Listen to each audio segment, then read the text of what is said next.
ದೇವರ ದೀಪ ಈ ರೀತಿ ಉರಿದರೆ ನಿಮ್ಮಷ್ಟು ಅದೃಷ್ಟವಂತರಿಲ್ಲ.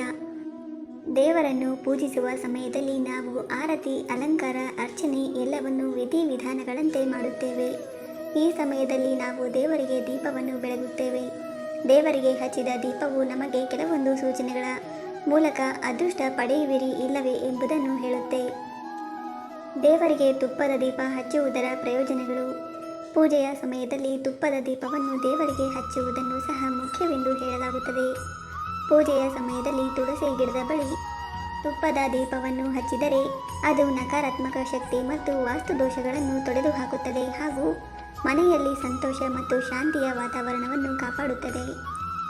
ಜೋರಾಗಿ ಉರಿಯುವ ದೀಪದ ಜ್ವಾಲೆ. ದೇವರ ದೀಪದ ಜ್ವಾಲೆಯು ಅಧಿಕವಾಗಿದ್ದರೆ ಅದನ್ನು ಮಂಗಳಕರ ಸಂಕೇತವೆಂದು ಪರಿಗಣಿಸಲಾಗುತ್ತದೆ. ಇದರ ಅರ್ಥ ನಿಮ್ಮ ಪೂಜೆಯನ್ನು ದೇವರು ಸ್ವೀಕರಿಸಿದ್ದಾನೆ ಎಂಬುದಾಗಿದೆ ಮತ್ತು ಧನಾತ್ಮಕ ಶಕ್ತಿಯು ಮನೆಯನ್ನು ಪ್ರವೇಶಿಸುತ್ತದೆ ಎನ್ನಲಾಗಿದೆ. ದೀಪವು ಕೊಳಲು ಅಥವಾ ನವಿಲುಗರಿಗಳ ಆಕಾರದಲ್ಲಿ ಉರಿಯುತ್ತಿದ್ದರೆ ಅದನ್ನು ಮಂಗಳಕರವೆಂದು ಪರಿಗಣಿಸಲಾಗಿದೆ. ಇದರರ್ಥ ದಾಂಪತ್ಯ ಜೀವನದಲ್ಲಿ ಸಂತೋಷ ಇರುತ್ತದೆ.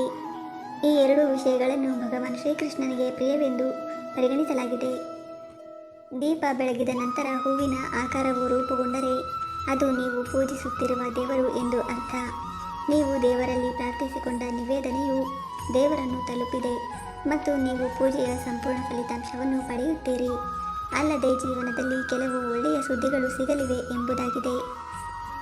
ನೀವು ದೇವರಿಗೆ ಬೆಳಗಿದ ದೀಪದ ಜ್ವಾಲೆಯು ತ್ರಿಶೂಲದ ಆಕಾರವನ್ನು ರೂಪಿಸಿದಾಗ ಇದು ಕೆಲಸದಲ್ಲಿ ಯಶಸ್ಸನ್ನು ಪಡೆದುಕೊಳ್ಳುವ ಸಂಕೇತವಾಗಿದೆ. ಇದರಿಂದ ನೀವು ವೃತ್ತಿ ಜೀವನದಲ್ಲಿ ಪ್ರಗತಿಯನ್ನು ಸಾಧಿಸುತ್ತೀರಿ. ದೀಪದ ಬತ್ತಿ ಉರಿದು ಹೋಗುವುದು.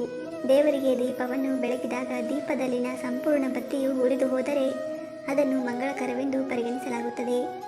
ಈ ದೀಪವನ್ನು ಬೆಳಗಿದ ವ್ಯಕ್ತಿಯು ದೇವರು ದೇವತೆಗಳ ಆಶೀರ್ವಾದವನ್ನು ಪಡೆಯಲಿದ್ದಾನೆ ಎಂದು ಇದು ಸೂಚಿಸುತ್ತದೆ. ನೀವು ಕೂಡ ದೇವರ ದೀಪವನ್ನು ಬೆಳಗಿದಾಗ ಈ ಘಟನೆಗಳು ನಡೆದರೆ ದೇವರು ನಿಮಗೆ ಅನುಗ್ರಹಿಸಿದ್ದಾನೆ ಎಂದರ್ಥ. ಸ್ನೇಹಿತರೆ, ಮಾಹಿತಿ ಇಷ್ಟ ಆಗಿದರೆ ದಯವಿಟ್ಟು ವಿಡಿಯೋವನ್ನು ಲೈಕ್ ಮಾಡಿ. ಹಾಗೆ ನಮ್ಮ ಚಾನಲ್ಗೆ ಸಬ್ಸ್ಕ್ರೈಬ್ ಆಗೋದನ್ನು ಮರಿಬೇಡಿ. ಧನ್ಯವಾದಗಳು.